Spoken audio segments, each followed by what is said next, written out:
For Steam Vents? No. That's an OG. What? I was thinking about it. I was like, oh, hello, viewers. We're just talking about the price of Steam Vents right now as we're on our way to a modern event.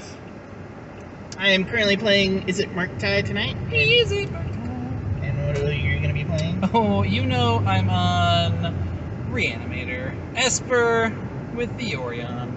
Okay. It's not that expensive.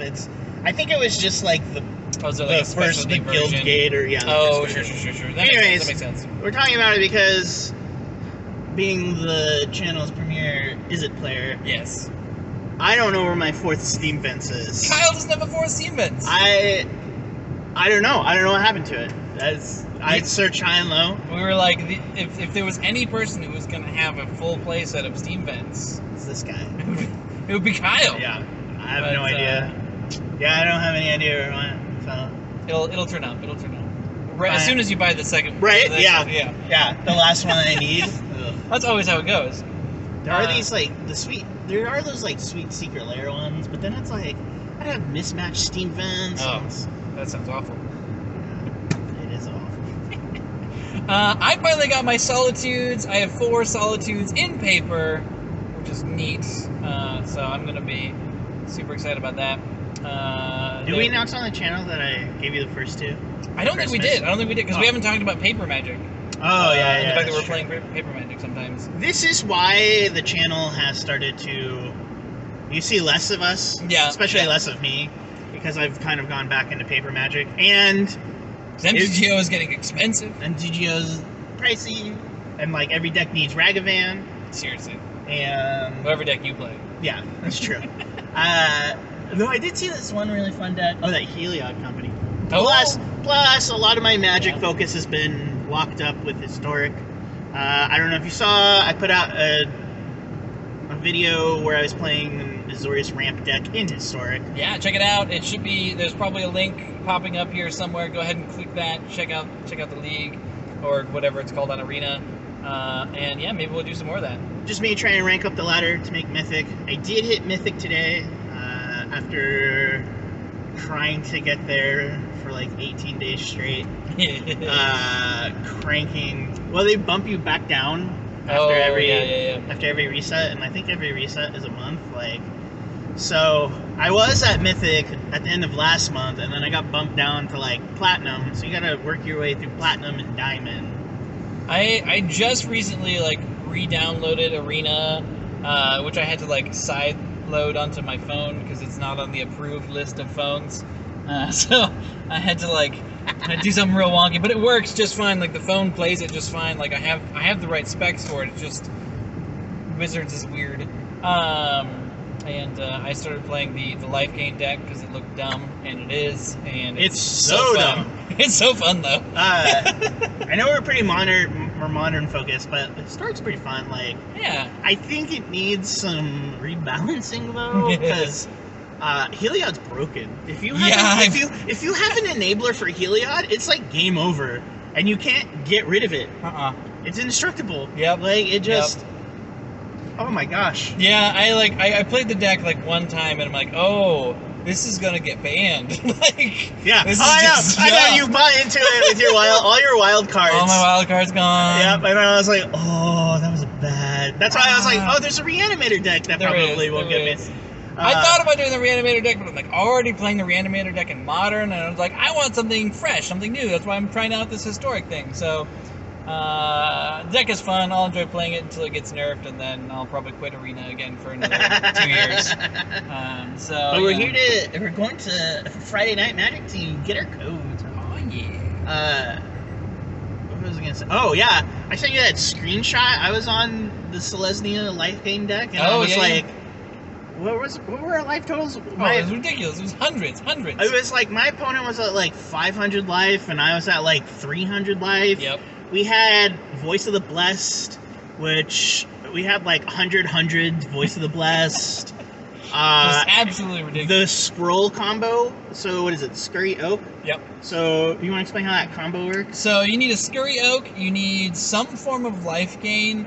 Usually a Soul Sister, or there's the Johnny's Presents, a couple other things. Yeah. Yeah, welcome. And then you need Heliod, and then you have infinite squirrels, infinite life. On Arena, it's a little bit harder to go actually infinite. Like in a real game of Magic, you could go. I'm just gonna go infinite. You could just say like I have 1 million squirrels. You do have to specify a number if you're in real life paper Magic or in a real tournament. So you do have to specify a real number, but it can be something like I have 8 million squirrels and 8 million life. Your go opponent. Yeah, so the combo's real dumb, real silly. It's gonna get nerfed. I mean, that's where we're at. Yeah. But that's fine.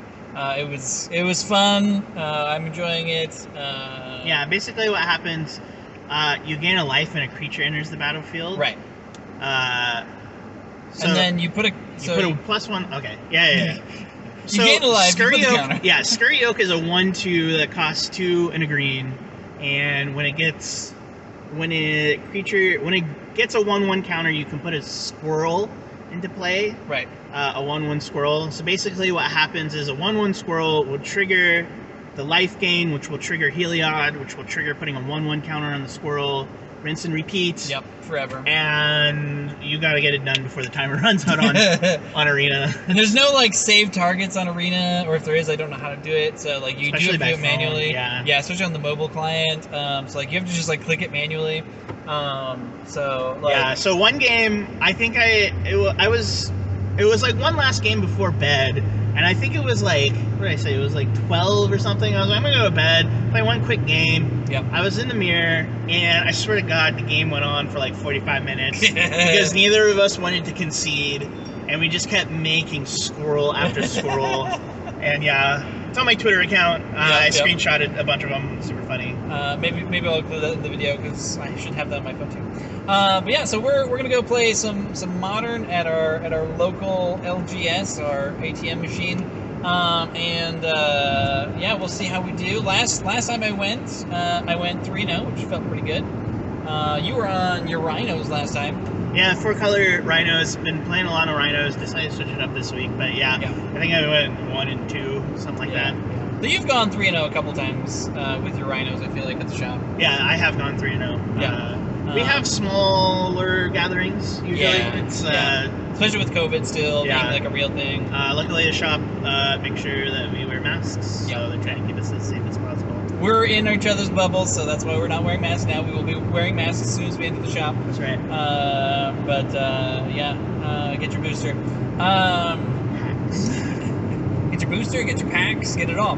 But yeah, so we figured we'd do a little rundown right before we got to the shop, and then we'll jump back on here once it's all done and said and done, and we'll let you know how the results went, and maybe go over some of our matches, and be salty on camera. So. Oh my gosh, we always complain after we come back home from the shop. It's always like, that son of a. Can't believe that kid with the stupid little face. Stupid Bill. You know who you are. All right. So we'll catch you after this, which for you will be about 2 seconds. Thanks, everybody. Don't forget to like, comment, and subscribe. All right. Kai Guy and I are both 1-1. I played against Merxis. We've invented a new archetype. Murktide. Is it Murktide? And Lantern of Control. Kai Guy, what are you going up against? It was like blue-black control. With like, I lost to that. Okay. And I'm on something like that. And then I won against like kitchen table goblins. So. Goblins. Sick. Well, we'll see how the rest of the night goes. I don't know what everybody else is at right now, but 1-1. I know. Look at that. Mine's got this sweet. Mine's got a sweet label on it too. So All right. Catch you after our next couple of rounds. All right. Well, we're done. We did it. We played some Modern. It's true. Kyle, how'd you do? Well, we had 3 rounds. There's 10 people at the shop. Yep. And I went 2-1. 2-1. Not too bad. I myself went 1-1 and 1. Last game was a draw. It was very fun to watch the last 5 turns play out. I bet. He could have won if you had the nut draw. It was possible. Yeah, it's true. And I had a decent draw. I don't, like, obviously I'll never know if I would have won that match, but, like, I do... They top decked that Solitude. It's Solitude. To get my grief. I mean, he did the grief ephemerate. I did the grief ephemerate. Turn 1. And honestly, like, the fact that he Solituded my grief means that grief ate 5 cards, essentially, and gave me 3 life. Yeah, it was bananas good. So solituding a grief after it's already taken out so many cards, I don't even know if that's, like, the right thing to do. I mean, maybe it is. And in that situation, obviously, my opponent and I were just like, we're gonna finish this just for funsies, or like go to turns just for funsies. So maybe he wouldn't have done that if we'd been playing for real or whatever. But yeah, grief getting 5 cards out of your opponent's hand is essentially winning. Yeah. Yeah, I had a Mole Drifter to refill next turn. I had my own Solitude. Wasn't castable at the time, but with Mole Drifter, refilling the hand seems pretty decent. So, yeah, not too bad, not too bad. For my matchups were round 1. It was what was I up against? It was like blue-black control, sort of. Mm-hmm. They just couldn't keep up, couldn't keep pace. Too many counter spells, couldn't tax them hard enough. I don't know. Sometimes I think Murktide has a problem with, like, card advantage a little bit. Murktide is? Maybe I'm just... Well, when everything's getting countered. Well, sure. I think the problem was, like, sticking threats. Yeah. And, like, all of my threats were always taken care of, whether it was, like, Drown and Lock or... I got him game 2 with a Blood Moon, so that felt pretty good. But, yeah, just couldn't close it out game 3. And then, second round, I was up against, like, kitchen table jank. Like, real jank. It was, like... My opponent was like, I'll let you go first. And I was like, okay. And then I, like, play my card, and then I pass to them, and then they proceed to play an Evolving Wilds. And I was like, huh. Okay. And then they just proceeded to play weird things, like Vorpal Sword, and like excellent. Like 10 Street Denizen. So you could tell that it was like, and I talked to them afterwards. They were super awesome. I don't know. How do you feel about playing against new players? I felt a little guilty. I was just like, yeah. The power level between my deck and theirs was just like, I'm crushing you, and it's not even like, I don't even feel good about it. Like, yeah, like, and like a kitchen table deck can get you sometimes just because, like, they're playing weird things that you're not prepared for. Like, 100%. But like most of the time, it's just not the same. It's just not the same power level of stuff, especially in, like, this kind of instance. So, like, I do remember playing against someone with, like, a total kitchen table deck, and I lost a game to them just because they were playing, like, 5 drops and 6 drops, and I had, like, like, little removals. Like, I had Fatal Push, and I was like, well, I guess I can't Fatal Push that, and they were just, like, vanilla creatures that I just didn't have a removal spell for. So it happens. I didn't talk to him about Magic after. We just kind of talked about life and stuff, so that was pretty nice. And then round 3, I get paired up against Lantern Control. This is like, is this still a deck? What? So it got a lot of power from Urza's Saga, and I think they were definitely trying that. Yeah. But I got down to Ragavan turn 1, and every time I hit them, it was exiling things they needed. Right. Like, I exiled Urza Saga, or I exiled, like, Lantern of Insight, or, like... Oh, yeah. Yeah, and they're just, like... And then they kept drawing, like, junk hands. That was, like, game 1. Right. Game 2, they got me. I dropped an E on 1, and then they went to cast the Pithing Needle, and I didn't think about it, and they cast it, and they named it EE. No. And I was like, dang it! I had a DRC out, and then, but they also had a welding jar, so I was like, yeah. But anyways, and then round 3, they were stuck on 1 land, and I had Ragavan, and then I had Murktide, and then I had Blood Moon, and I smoked them. So it was really fun. Nice. So it was nice. Anyways. So for my matches, my first one was up against... what did I go up against first? I don't know. I wasn't there for that. My second matchup was also Lantern Control, which turns out is a really good matchup for me. Game 1. Oh my god! Yes, because they're just milling everything into the graveyard. Right. It's like, just like, you're damned if you do, if you're damned if you don't, sort of thing. And they do have like Pixis, which like exiles a card instead of discarding it. But like, that's so funny. It's really in my favor. And also Game 1, turn 3, I played a Kaya.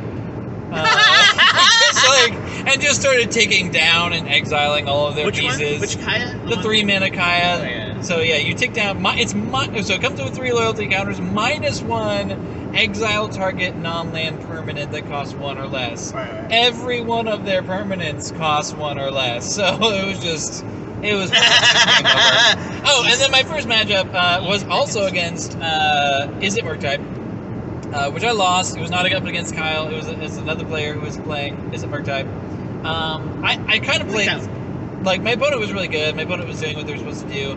And I did some sloppy plays that definitely, like, did not help me win.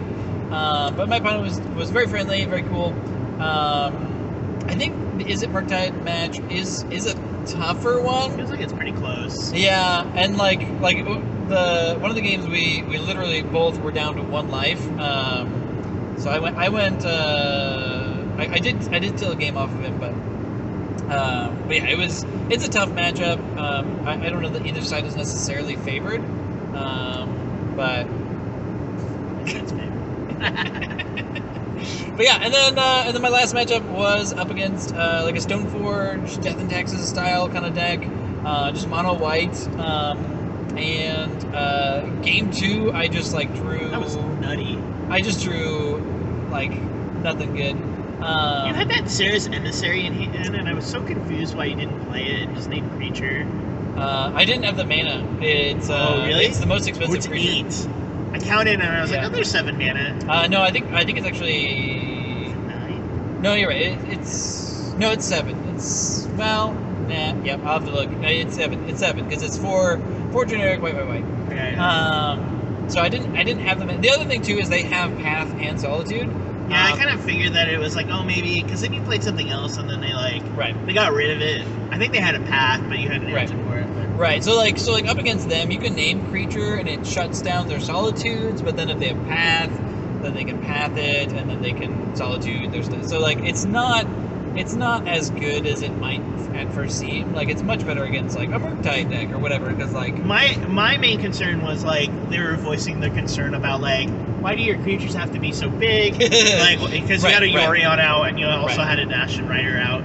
Right. And they kept saying like, and then I was like, well, obviously like he doesn't have any kind of removal for these, so like it's obviously safe to play Sarah and name like heck yeah, name creature and then just get in there. Yeah. Yeah, it's true. It's true. And if push comes to shove, then your other creatures are.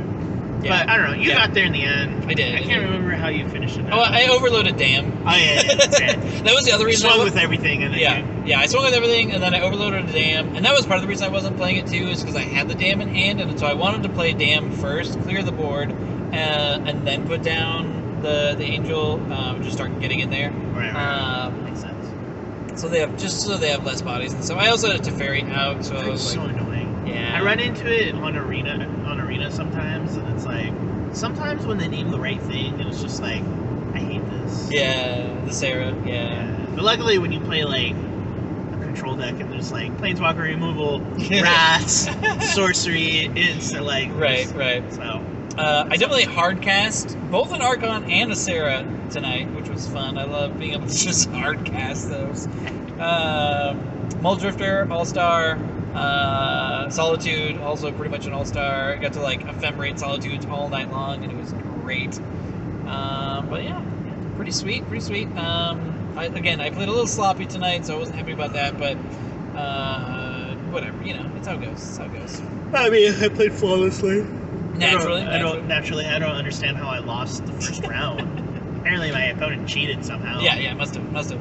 I did have an instant where like a card dropped from I don't know where it dropped from, but it dropped onto the ground. So yeah, overall I would say a pretty fun night. Modern is great. Especially if you're able to play in paper. Yeah. I feel like sometimes like I'm so burnt out on Moto. Like because everybody's playing like all these, but like you get more variety. Like, Yeah. I'm not gonna run into lantern control in competitive leagues. Like, Not happening. nope. Not happening. Maybe in the queues, but not in modern leagues. So. I do love jumping into queues every once in a while, just for that reason, because people do play, like, they'll still play good stuff, because, like, you do still have to pay to enter, Right. but, like, it's not as much, and so people are willing to, like, try out things a little bit more, so I do like running the queues, so if you see me running a queue instead of a league, that's probably why. That, or I didn't have enough money to buy It's so true. But yeah. Yeah, it's nice to play my monkeys again after. Oh yeah. Before they get banned. I sold my foil monkey that I pulled at Christmas Act, so that was great. Which he used to purchase his 2 solitudes. Yep. That's Proud owner of 4 solitudes now. It's called finance. MTG Finance, hashtag. All right, well, any final thoughts, Kyle, on the Night of Modern? If you're able to and you feel safe and comfortable, go out and play in paper. It's way more fun. Bring your mask, get your booster, and watch our show. Anyways, let us know in the comments down below if you like this form. In fact, there's something fun, new. Yeah. Trying to invigorate the channel a little bit since the whole reason we made the channel is because we had a void of magic playing. Right. Now that we're back to it on a weekly basis, it's nice. So, yeah. Absolutely. Well, thanks so much for watching, everybody. We'll catch you next time, and Sure to subscribe. like, Adios! comment, subscribe. Bye! What did I come in? I can't remember. I don't know. I got a prize pack. Let's see what you got a prize pack. Gotta open it. Gotta see what it is. I want to hide the code. Arena code. Yeah. Oh yeah. This is super valuable. Yeah, for sure. Stupid frog. Croaking counterpart. Play with fire. Awesome. And some weird kraken thing. Jank. All I care about is code. Got the code. Code's the important part. Thank you for watching High Ground MTG with co-hosts Kai Guy and Spiny Mouse. If you enjoyed the content, please be sure to click that like button, and if you haven't already, please be sure to subscribe to the channel so that you don't miss out on future episodes of High Ground MTG. For even more videos, be sure to check out our playlists so that you can have the high ground.